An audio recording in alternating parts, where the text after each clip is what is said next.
রহিম। আসসালামু আলাইকুম। অনেকদিন পরে আমার একটু শরীর খারাপ ছিল, তাই ভিডিওটা করতে পারিনি। এখানে একটা বড় মাথা নিয়েছি মাছের, আর পেঁয়াজ কাটা, কাঁচামরিচ কাটা দিয়ে দিলাম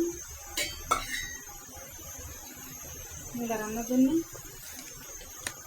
মরিচের গুঁড়া দিয়ে দিলাম, হলুদের গুঁড়া দিয়ে দিলাম,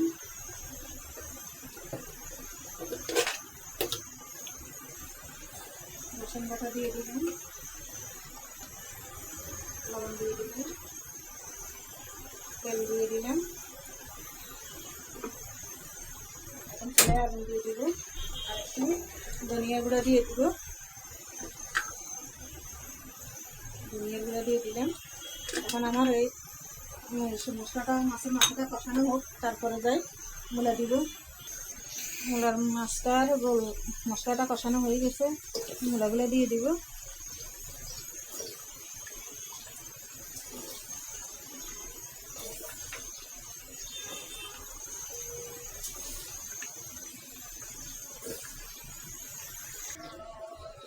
মূলাটা আমার কষানো হয়ে গেছে, মূলার ভিতরে আমি পানি দিয়ে দিব।